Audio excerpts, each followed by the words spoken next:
Hello, welcome to Soulprint Intuitive Tarot. It is March 24th. I have just released a U.S. political reading. So if you're seeing this first, there is a second one called Money, Money, Money. This one I think we're going to call Enough is Enough. So we're going to focus on how Canada's doing, the response to the pandemic, the government responses, federally and, provincially, city by city kind of thing. So, yeah, that's going to be our focus. Overall, Canada's really doing quite a good job managing this. There are, more and more tests being done. And of course, right at this point, the numbers are creeping up. But again, to keep it in perspective, Ontario has just over 500 cases. BC has somewhere around the middle 400s. Alberta, interestingly, has just passed the 300 case threshold. But if I'm not mistaken, we've only experienced like 100 deaths across the country. Now, it's terrible that anybody had to die from this, but it is not... it's not devastating and horrible, except, of course, for those who are directly involved. So let's just take a look at how Canada's doing, what we can expect, and take it from there. So part of what is sort of prompting this reading, because as you know, I typically focus a lot on the U.S., because frankly, there's so much going wrong in the U.S. But it was I have not seen Trudeau's press announcement today, or his press conference. I do know that there was the premier's meeting last night, apparently. But it was the sort of enough is enough, stay home. That kind of is prompting this, because it really does make you wonder if people are getting the message to the degree that we would hope that they would. So come on down, I have a question.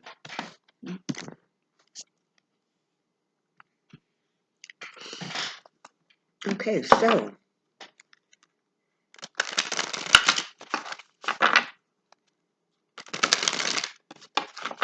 Canadian response, provincial and federal, to 19. Canadian response, provincial, federal. Canadian response, provincial, federal. Canadian response, provincial, federal.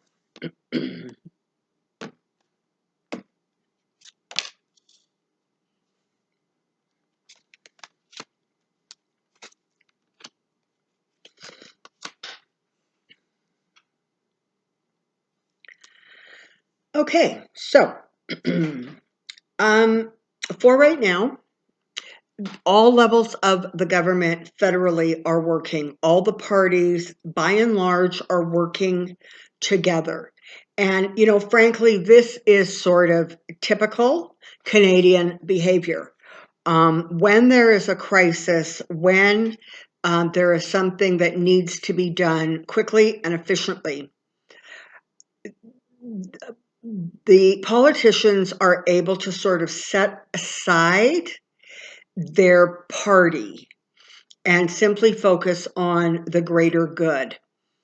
And again, they are doing that here. And you can see the parties represented, right? You have the Liberals, the Conservatives, the NDP, and the Bloc Québécois.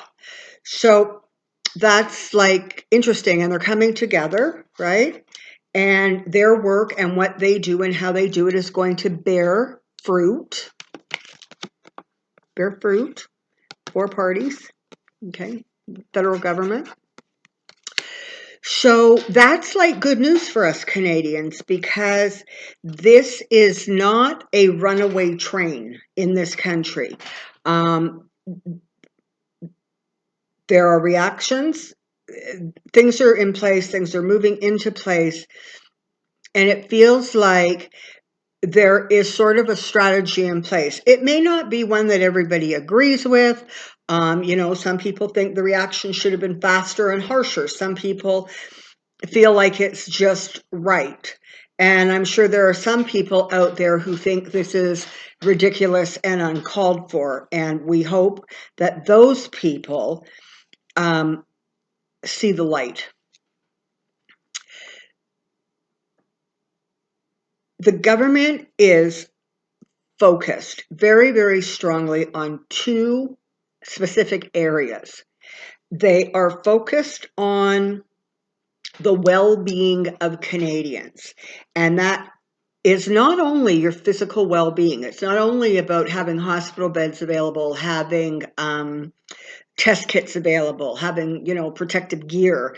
It's not only about keeping the updates up going in an efficient manner that is devoid of politics, which is not something, of course, that we're seeing in the United States, as Trump likes to conduct these press conferences as a rally substitute. And the government is very focused on money, keeping the economy going to whatever degree it possibly can. But more, it seems that the focus is not about keeping it going right now as much as it is stabilizing it and having it in a position where somewhere down the line, wherever that is, and I think it's going to be late spring or early summer, where you're going to start to see a little bit of loosening of things. So that as that happens, these companies can sort of just kick right back into gear and carry on. And for some of them, that's going to be hard, right? Because especially if you are a company that provides an extra service, whether that is a nail tech or a landscaping company or, the 100 million other, right, that provide services like that. They may have a bit of a hard time kind of kicking back up into gear simply because people are still not only going to be cautious about venturing out too far, but financially they're still going to be in a state of sort of, if not recovery, certainly cautious spending, okay? But that seems to be the focus. And it's not only physical health, as I said, it is mental health, it is emotional health. It is giving us the information that is necessary and needed so that we can conduct ourselves and our lives in a way that even though it is tremendously disruptive, we at least have the kind of the best chance, if you will, of pushing past this and moving through this. So that's sort of where we're kind of just sitting in the moment. And there is a balance that they're working very hard to create. And it is bearing fruit. It is a fluid situation, but it is one that is as under control as it can be at this point in time. Yep, there's going to be heartbreak. People are going to be hurt. People are going to lose their jobs. People are unfortunately going to go into the light. Families are going to have to make huge, huge adjustments. But there is an understanding, for the most part, that this is for the greater good. And again, as a country, we seem to have the ability to shift into that we instead of me headspace when it's needed and required. Okay, so we're going to fare quite well. And that's for a couple of reasons, frankly. It's because we had all those other countries to watch and to see what they did right and wrong and to see what worked and what didn't work. So we have in our tool belts the experience of other countries and what they have dealt with. We also, because it came to Canada sort of late, while Europe and Asia, et cetera, were really, really struggling, we were still relatively, in fact, really okay still.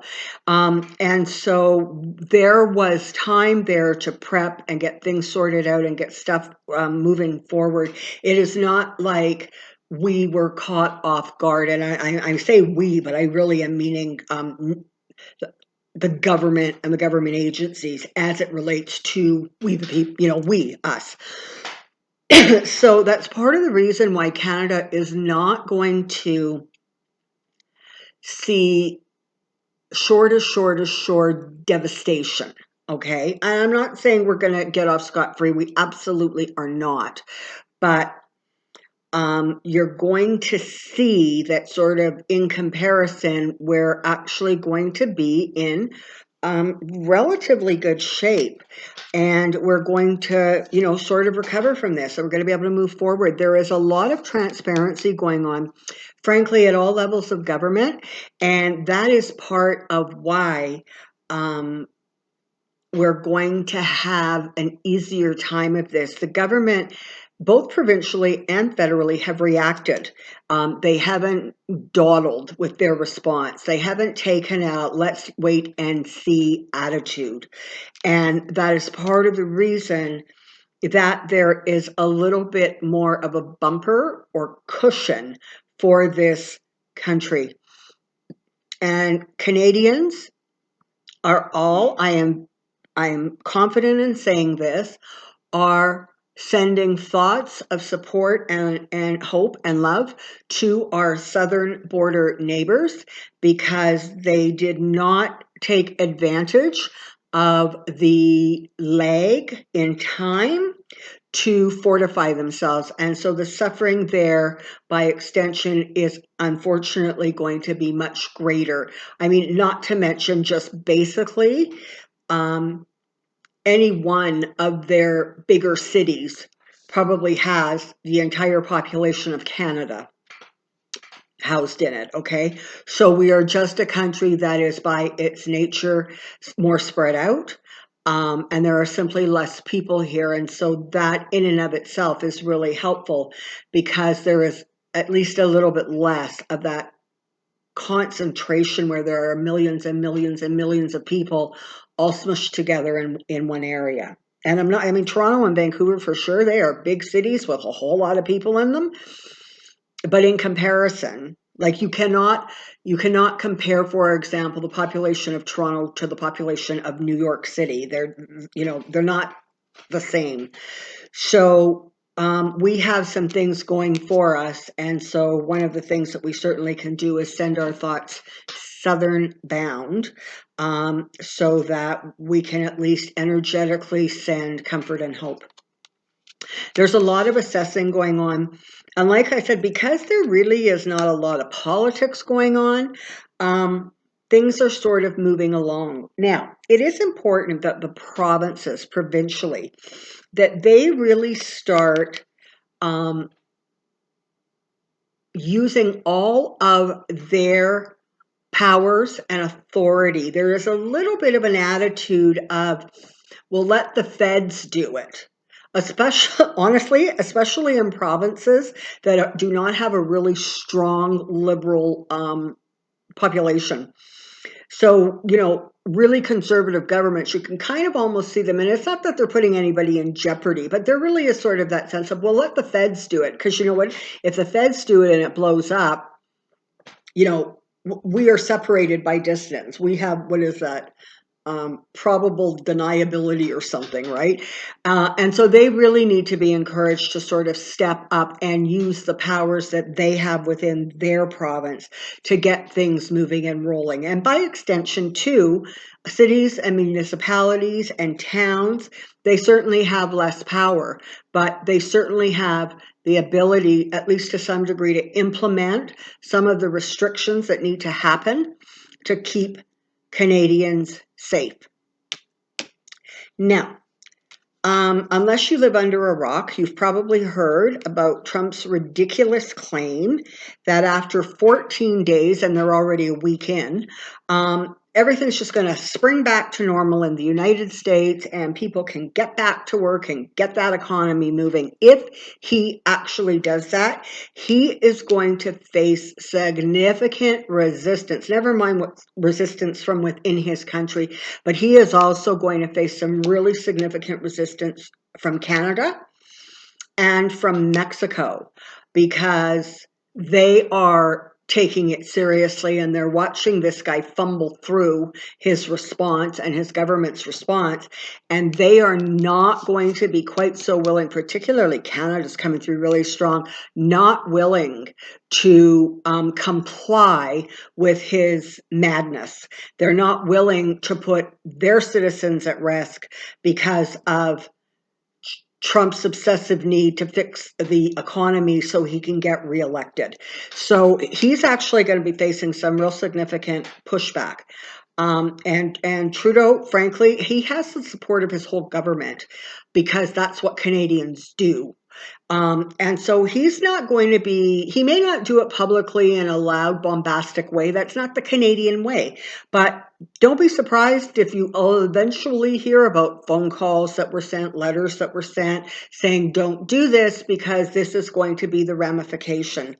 And because in Canada, a lot of stuff is already like shut down, there gives it a little bit more flexibility. Also, the fact that we are moving into spring creates a situation where our produce is going to start growing, our fruits and vegetables, etc. So we're not quite as dependent on that kind of stuff coming across the border.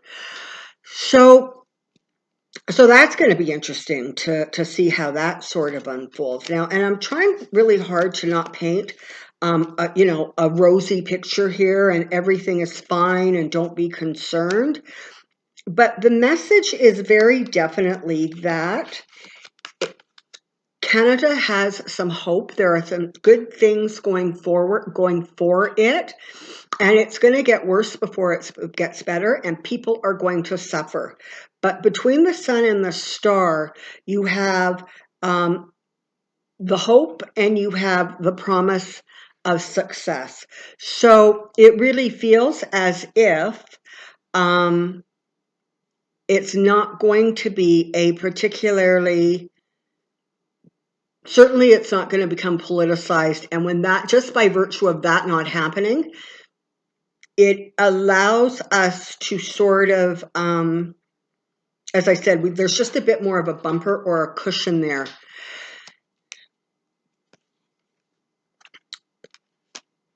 Now, there's no question that as this thing unfolds and rolls out, and it takes, weeks and a few months. By the way, anybody who thinks that school is reopening before the end of this school year, I really don't see that happening. Schools really are going to stay shuttered until September. It is possible. Now, it is possible that if things stabilize throughout the country to enough of a degree, it may even happen that schools go back to school a little bit early.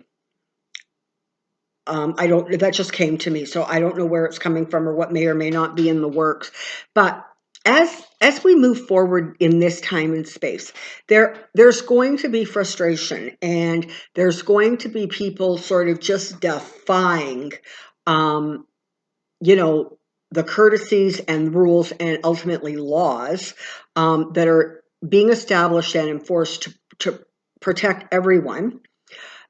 But there's going to be like bursts of temperament and bursts of disobedience, but it's going to be fairly quickly brought under control because ultimately it's simply not going to be allowed to sort of happen.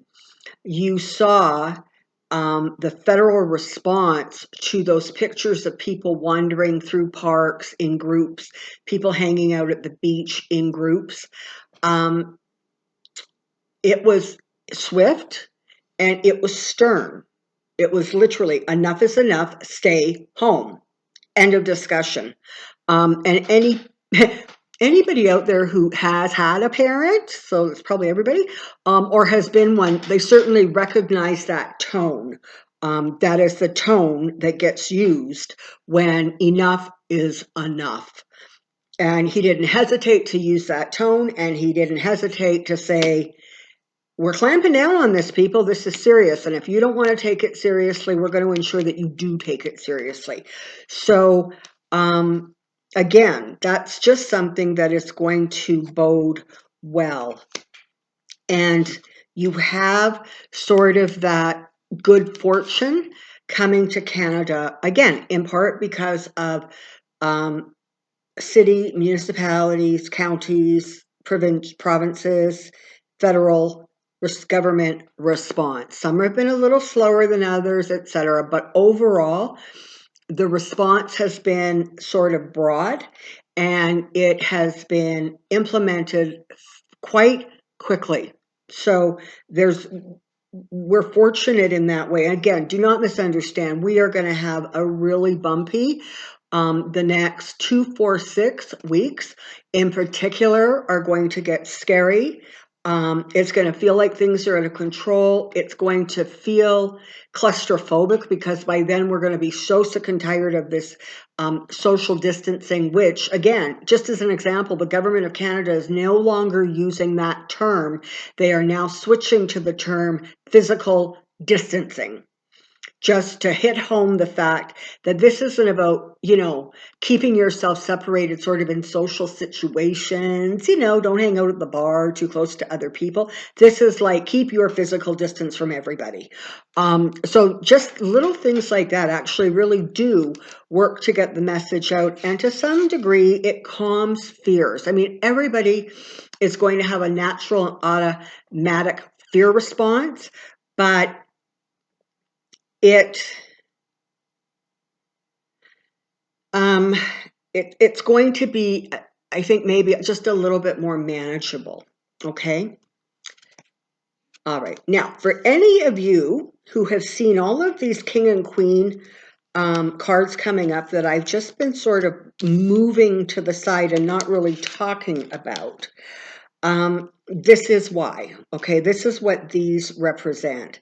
It represents the other levels of government, the other people in government, the people federally, the ministers in charge of this, that, or the other, the mayors, the council people in city councils, the provincial governments, and again, they have their own ministers in charge of this, that, and the other. This just represents the fact that as best as we can collectively as a country, we have the best of the best working together to try to rein this in, keep this under control, and keep people safe. So what this display of cards is showing, that ultimately there is support around us, and we should just be comfortable in that.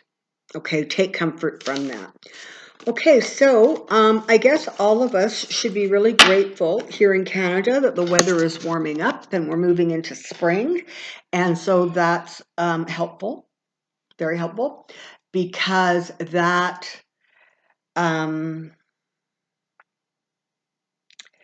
it gives us at least a slight bit more freedom. I mean, if nothing else, you can just go sit on your deck or your balcony or in your backyard or on your front porch, and just, take a few deep breaths of fresh air, if nothing else, right? I mean, we're at least not going to be in a real deep freeze, and really almost, having no choice but stay indoors. And that doesn't mean that you can, wander around in groups and clumps. But it does mean that sometimes, the weather being nicer and just the ability to get outside and get a little bit more exercise and get some oxygen into your lungs that is fresh is always, always very, very helpful. So we're going to be okay, right? We're going to be okay. It's going to be a bumpy ride. But again, take comfort from the fact that all levels of government seem to be working quite harmoniously together. And by and large, they have set politics to the side. And they understand that this is a national crisis. And they're responding accordingly. And part of the reason, and I don't know, again, I haven't watched the Canadian news yet, so I don't know. There may come a time, and it may come very quickly, where Trudeau is going to have to declare sort of a national emergency. But right now, they're really encouraging the provincial heads to make sure that they are using all of the tools at their disposal before they sort of do this blanket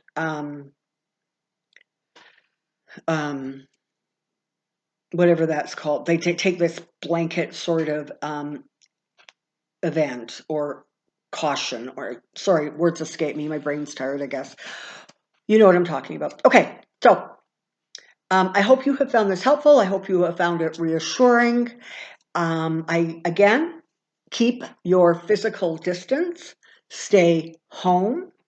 If you have to be out there because you are an essential service, the rest of Canada is filled with gratitude for your service and for what you are doing to keep the lights on and the water flowing. So we thank you. And oh, just one other thing. I saw this, I think I saw it on Facebook the other day, and I thought it was a brilliant, brilliant idea. So you know those long distance truckers with their big 18-wheel rigs, and you're used to seeing them parked sort of on the road in front of a McDonald's or a Tim Hortons or like that, right? But now and they would leave their trucks and they would walk inside and order their food. Now, they can't do that because they can't take that truck through the drive-through, and there are going to be more and more restrictions about actually going into even fast food type restaurants. If you see them, and maybe you can, get their attention, ask them if there's something that you can go get with your car. Can I take my car through the drive-through for you? I just think it's such a Canadian thing to do. And so just give that some thought. I just love that because, you're going to be out and about doing your grocery shopping or going to your pharmacy. So maybe you could offer a hand if there's a way for you to do that safely. Wash your hands. Wash your hands. Keep your physical distance. Stay home unless it's really important that you get out there. And again, to all of the essential services and government officials working through this, we thank you. We'll see you again soon. Bye-bye.